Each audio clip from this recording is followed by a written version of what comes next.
सांसद खेल महोत्सव का शुभारंभ संजय सेठ और पूर्व सीएम ने की शुरुआत। हरी झंडी दिखाकर कार्यक्रम की शुरुआत।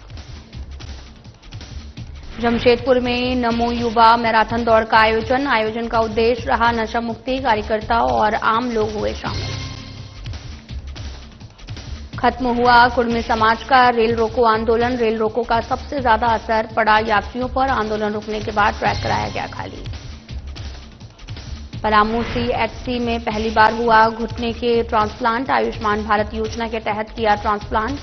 डीसी समीर एस पहुंची मरीज को देखने।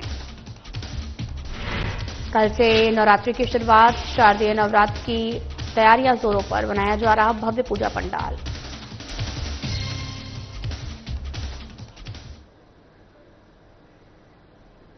नमस्कार, मैं हूं आपके साथ अंकिता पाल। बुलेटिन की शुरुआत करते हैं। केंद्रीय रक्षा राज्य मंत्री सह रांची के सांसद संजय सेठ के नेतृत्व में मोराबादी मैदान से सांसद खेल महोत्सव का शुभारंभ हुआ। साइक्लोथॉन के भव्य आयोजन से कार्यक्रम के मुख्य रूप से केंद्रीय रक्षा राज्य मंत्री संजय सेठ और पूर्व सीएम रघुवर दास ने संयुक्त रूप से हरी झंडी दिखाकर कार्यक्रम की शुरुआत की। इस मौके पर बड़ी संख्या में स्थानीय लोगों ने साइकिलिंग में हिस्सा लिया। मौके पर लोगों को संबोधित करते हुए राज्य के पूर्व सीएम रघुवर दास ने युवा शक्ति को आत्मनिर्भर भारत और विकसित भारत का प्रेरणा शक्ति बताया। उन्होंने कहा कि जो फिट है वही हिट है।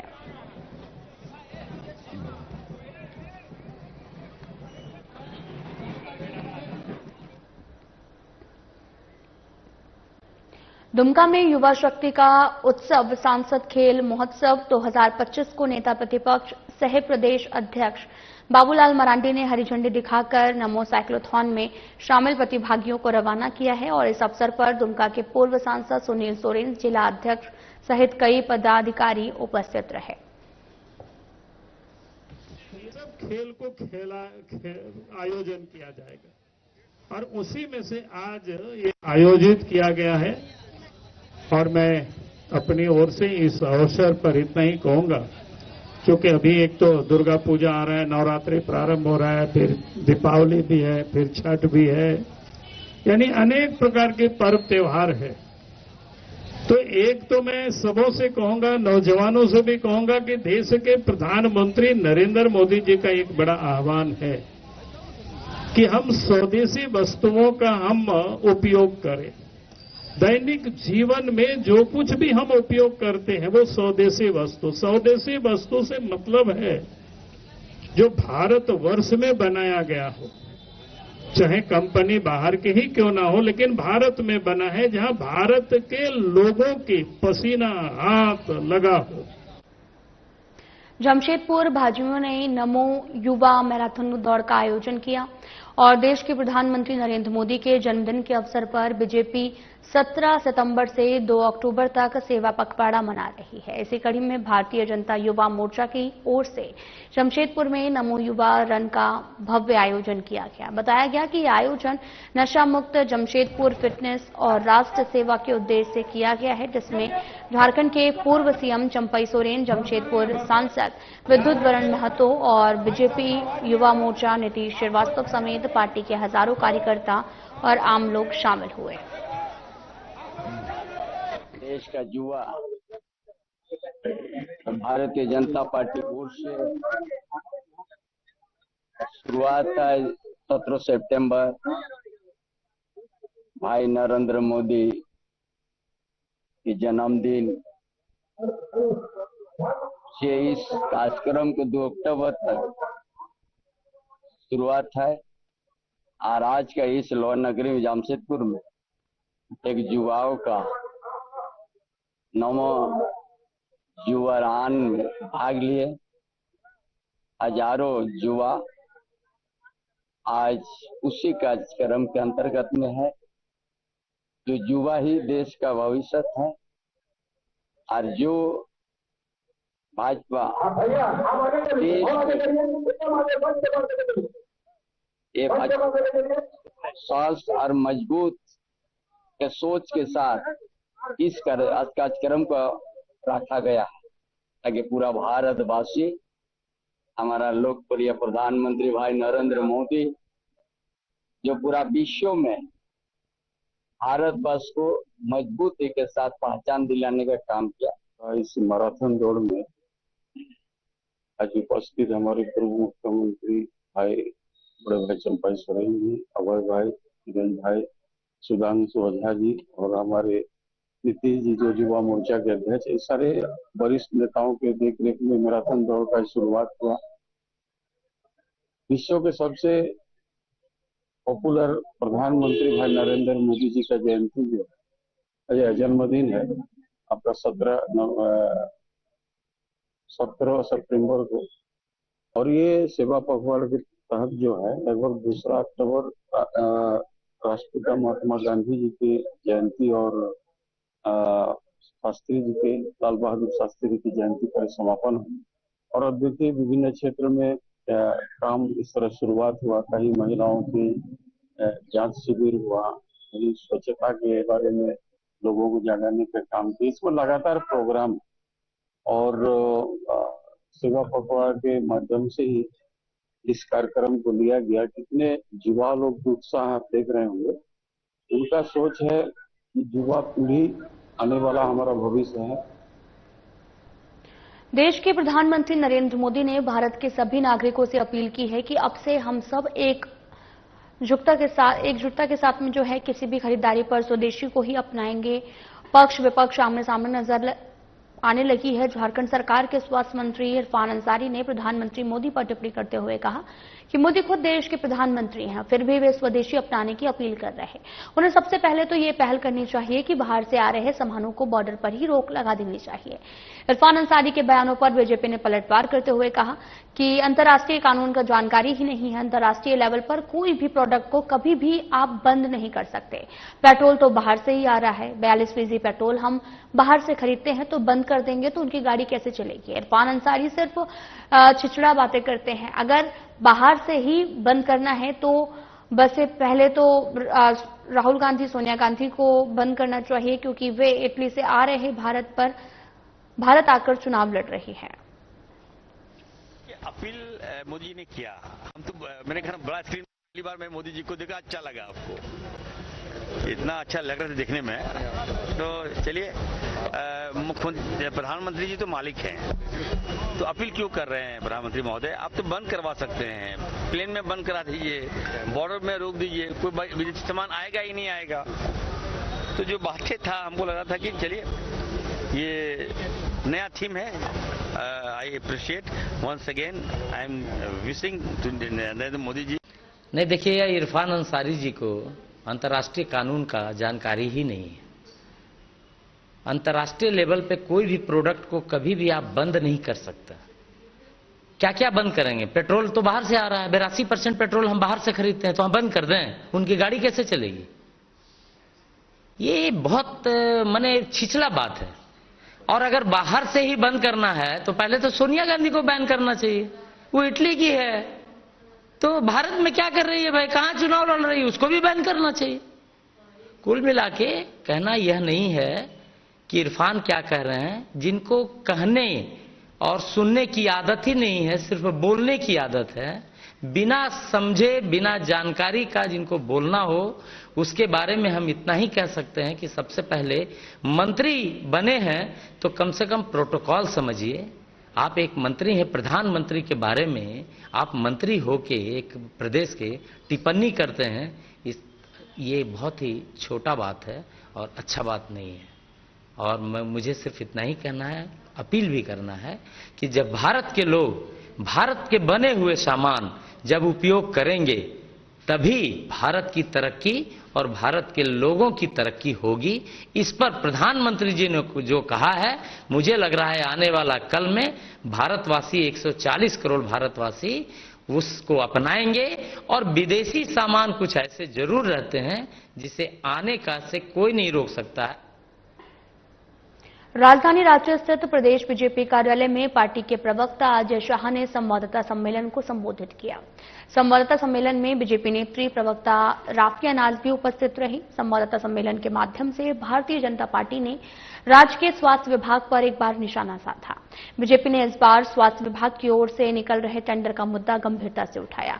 अजय शाह संवाददाता सम्मेलन को संबोधित करते हुए कहा कि 1 साल के अंदर राज्य के अलग अलग जिलों में अभी तक 11 टेंडर निकाले गए। इसमें से एक धर्म विशेष के एक ही परिवार के लोगों को टेंडर मिला। उन्होंने कहा कि जामताड़ा, बोकारो जिला, सरायकेला समेत अन्य जिलों में अस्पताल के लिए निकल गए टेंडर में मात्र 3 कंपनियां Hind infra, Bharat supplier, global supplier हिस्सा ले रही हैं और इन्हें ही टेंडर मिल रहा है।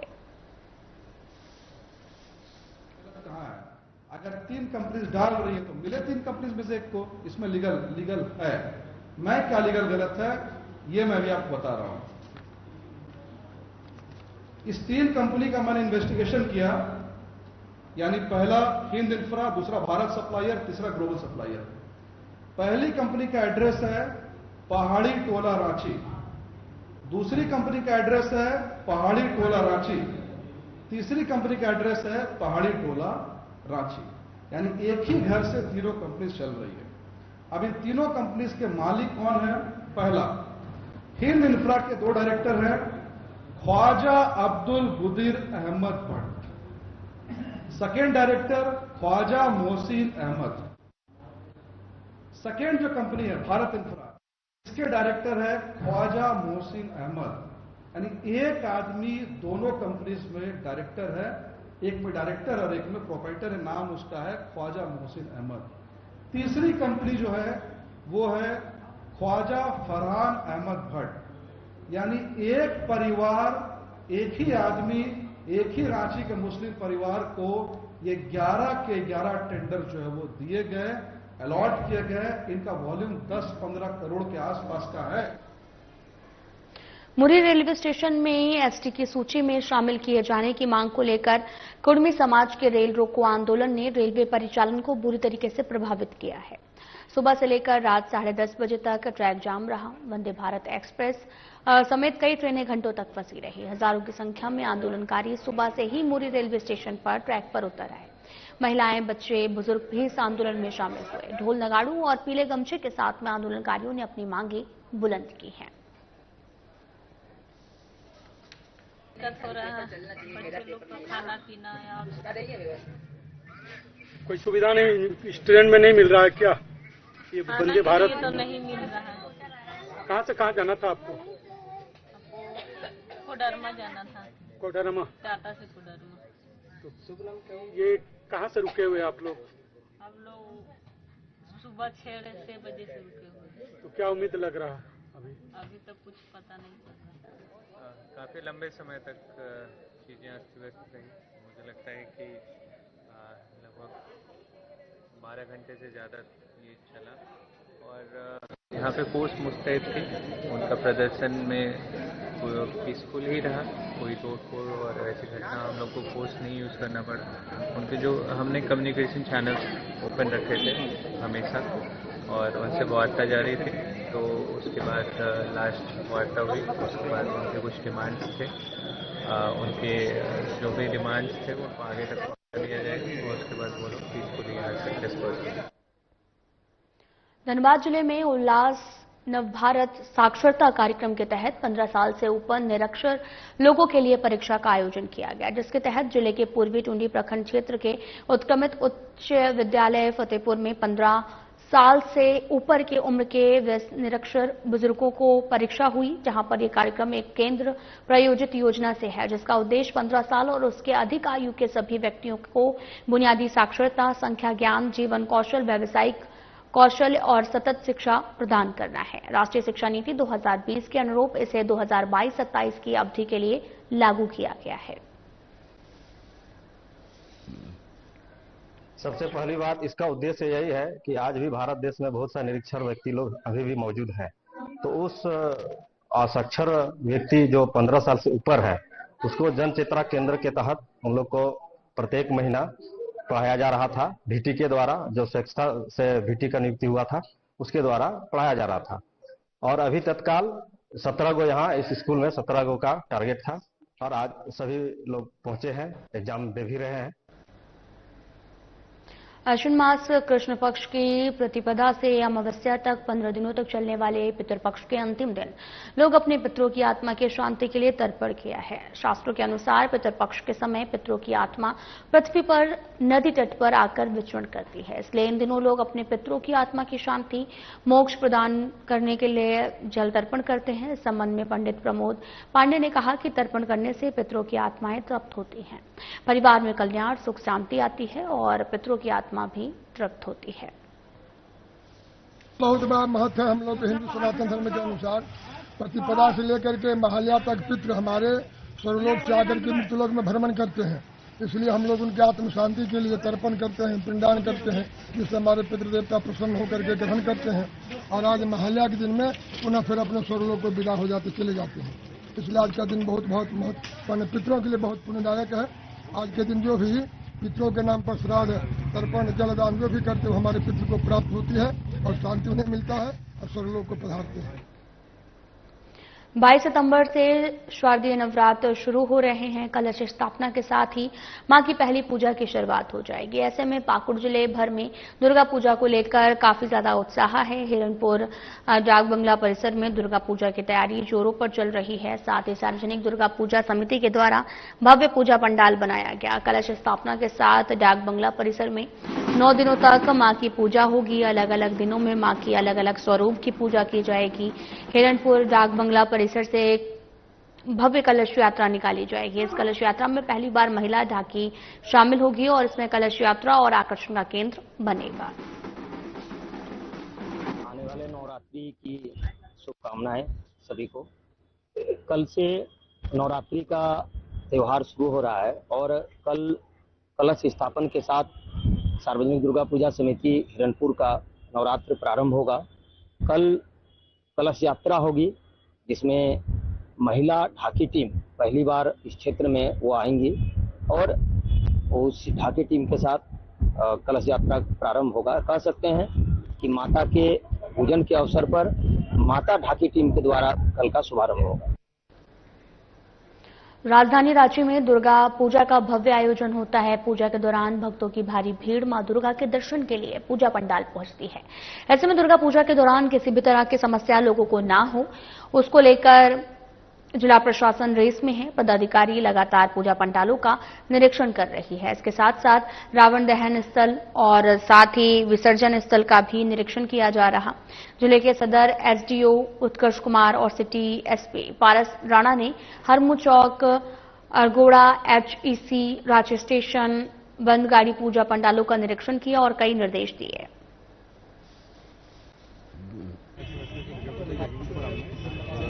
एक मिनट किया जा रहा है। रावण दहन से पहले भी यहाँ घोड़े का पेमेंट किया जा रहा है और विधि व्यवस्था संबंधी, सुरक्षा संबंधी और यातायात और ट्रैफिक मैनेजमेंट संबंधी विस्तृत डायरेक्शन दिए जा रहे हैं। यहाँ पर जो मंच बनेगा, जो रावण बनेगा, उन सबके संबंध में कोई भी हम लोग हम लोग आपको बन सकें। सीसीटीवी वगैरह बाइट ले रहे हैं बनी देखेंगे सभी कमी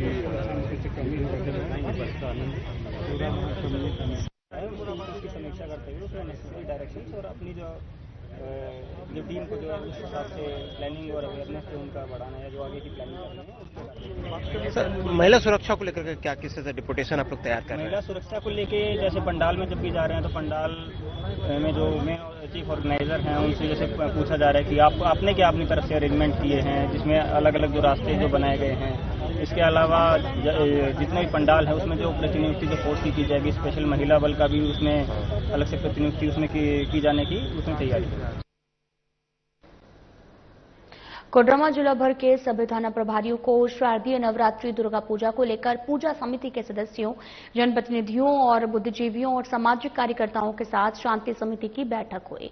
पुलिस अधीक्षक अनुदीप सिंह के निर्देश पर आहूत किया जाना है और इसी बाबत डोम चांच थाना प्रांगण में शांति समिति की बैठक की गई। बैठक में एसडीपीओ अनिल सिंह, थाना प्रभारी ओम प्रकाश कुमार, सीओ रविंद्र पांडे सहित तमाम लोग यहां पर उपस्थित रहे। सदस्यगण और समाज सेवियों ने भी भाग लिया। इस बीच एसडीपीओ अनिल सिंह ने सभी से शांतिपूर्वक पूजा करने की आग्रह किया है और कहा कि क्षेत्र में पूजा दरमियान शांति व्यवस्था को बनाए रखें। जो सांसद पूजा पंडाल के जो सदस्य हैं और उनके साथ और सम्मानित जो शांति समिति के सदस्य हैं उनके साथ मीटिंग की गई। हमारी क्या तैयारी है उन सभी को बताया, अवगत कराया गया और एक चेकलिस्ट उन लोगों को दिया गया है पूजा पंडाल के बारे में कि उस समय क्या क्या आपको करना है और क्या नहीं करना है। इसको लेकर के हम लोगों ने मीटिंग किया और अच्छा एक माहौल रहा और मुझे उम्मीद है कि दुर्गा पूजा काफी अच्छे से शांतिपूर्वक बीतेगा और हम लोग हमेशा उपलब्ध रहेंगे। यहाँ हमारा फोर्सेज सभी जगह तैनात रहेगी, हमारा कुछ सिविल में भी फोर्सेज रहेंगी और निगरानी रखेगी। महिलाओं को और बच्चों को कोई मेला में दिक्कत नहीं हो, पूजा में दिक्कत नहीं हो, उसके लिए हम लोगों ने विशेष व्यवस्था। गिरिडीह जिले में नवरात्रि की उमंग पहले ही दिखने लगी है और इसी कड़ी में नगर निगम वार्ड संख्या 17 की निवर्तमान वार्ड पार्षद आरती देवी की ओर से बिक्सिडी रोड स्थित होटल हेरिटेज में गरबा नाइट का आयोजन किया गया और कार्यक्रम में सैकड़ों की संख्या में महिलाएं और युवतियां आकर्षक परिधानों में सज धज कर शामिल हुई और यहां पर डांडिया नृत्य प्रस्तुत कर माहौल काफी उल्लासपूर्वक देखने को मिला और इस दौरान महिलाओं ने एक दूसरे को नवरात्रि की शुभकामनाएं दी। ऐसे आयोजन से आपसी मेलजोल बढ़ता है, त्योहार का आनंद दोगुना हो जाता है। महिलाओं ने जिलेवासियों को नवरात्रि की शुभकामनाएं देते हुए मां जगदम्बा की 10 दिनों तक श्रद्धा भाव से पूजा अर्चना करने की अपील की। मौके पर अनुराधा चरण पहाड़ी, समता देवी, अभिलाषा गुप्ता, मनोरमा गुप्ता, संगीता सहित तमाम लोग यहां पर उपस्थित रहे। ये कार्यक्रम नवरात्रि महोत्सव के लिए हम लोग ऑर्गेनाइज किए हैं ताकि इसमें सब लोग मिलजुल के अपना भी सांस्कृतिक प्रोग्राम जो हम लोग आगे बढ़ाए, माता रानी का स्वागत के लिए हम लोग अपना कार्य स्टार्ट किए हैं। हम लोग सब दोस्त लोग मिलकर गरबा नाइट का आयोजन किए हैं ताकि हम लोग सबको एकजुट होकर सांस्कृतिक प्रोग्राम कर सके और माता रानी का आगमन कर सके। जमशेदपुर पश्चिमी विधानसभा के बिष्टुपुर धातकीडी मेडिकल बस्ती में मुखी समाज की ओर से झारखंड संस्कृत और सम्मान समारोह आयोजित किया गया। कार्यक्रम में मुख्य अतिथि झामुमो युवा नेता प्रहलाद लोहरा रहे। इस मौके पर कई वरिष्ठजन और बस्तीवासी मौजूद रहे। कार्यक्रम की सफलता पर आयोजकों ने समाज के सभी युवाओं और सदस्यों का आभार व्यक्त किया।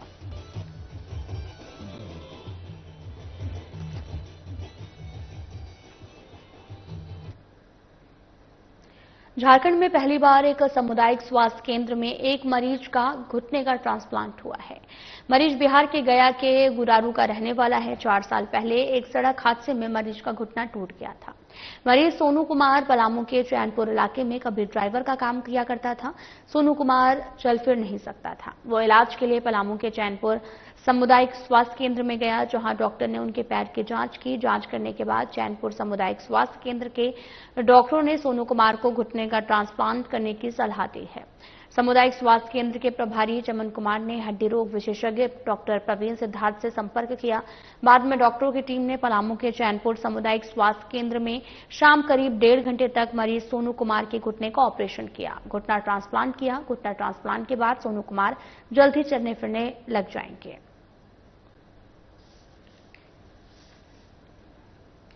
सामुदायिक स्वास्थ्य केंद्र में पहली बार घुटने का ट्रांसप्लांट होने के बाद पलामू के डीसी समीर एस खुद मरीज को देखने पहुंचे।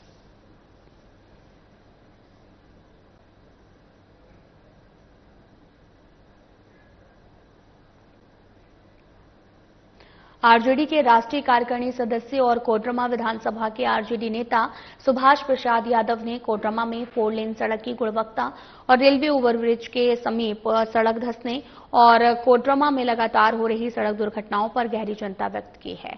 परिवहन मंत्री नितिन गडकरी और कोडरमा से बीजेपी सांसद सह महिला विकास मंत्री अन्नपूर्णा देवी पर करारा प्रहार किया। केंद्रीय मंत्री नितिन गडकरी का बयान था कि पैसों की कोई कमी नहीं है, लेकिन जनता के पैसों को पानी की तरह बहा दे रहे हैं। रेलवे ब्रिज के पास में देख रहे हैं कि अभी जुम्मा 6 महीना भी उद्घाटन किए हुए नहीं हुआ और सड़क धंस गई। और गडकरी जी तो मंत्री है और यहाँ का स्थानीय जो मंत्री है, भारत सरकार के मंत्री, उनको भी चिंता नहीं है। और जनप्रतिनिधि का यहाँ किसी का जो है श्मशान का जमीन दखल करना, और कोई जनप्रतिनिधि है जो यहाँ का रोजी रोजगार को बंद कराना, यही इन लोगों का काम है। पर्सनल अपना काम के लिए लोग जनप्रतिनिधि बना है। कोडरमा की जो ज्वलन समस्या है, आए दिन आप देख रहे हैं कि सड़क दुर्घटना हो रही है। तेजी से एक वीडियो वायरल हो रहा है जिसमें एक मरीज को खटिया में लाद कर ले जा रहे गांव के लोग अस्पताल में, जहां पर यह दुर्लभ तस्वीर टुंडी विधानसभा के पिपराटांड गांव की है, जहां सड़क नहीं होने के कारण डायरिया से पीड़ित नव्या कुमारी उम्र 14 साल फूलचंद सोरेन की पुत्री को एम्बुलेंस गांव तक नहीं घुसने के प्रकरण में खटिया में लादकर नामनगर तक लाया गया। ग्रामीण बताते हैं कि जिसकी जानकारी टुंडी विधायक मथुरा प्रसाद महतो को कितनी बार दी जा चुकी है और ये गांव आदिवासी बहुल क्षेत्र है। लोग आदिवासी सरकार पर कई सवाल उठा रहे हैं। तो आपको ये भी बताते चलें कि ये गांव आदिवासी बहुल क्षेत्र है, जो कि आदिवासी सरकार पर कई सवाल हैं और ये तस्वीर खुद बयां कर रही है कि क्या हुआ है टुंडी विधानसभा का विकास। और मथुरा प्रसाद महतो टुंडी विधानसभा में 2005, 2009, 2019 और वर्तमान 2024 से अभी तक विधायक सीट पर निर्धारित हैं। लेकिन कितना विकास हुआ है अब वीडियो में भी देख सकते हैं। इससे पहले भी टुंडी विधानसभा अंतर्गत घोसलडी की भी एक कहानी थी। मरीज को खटिया पर उठाकर मुख्य मार्ग पर लाकर एम्बुलेंस से हॉस्पिटल ले जाना पड़ता है।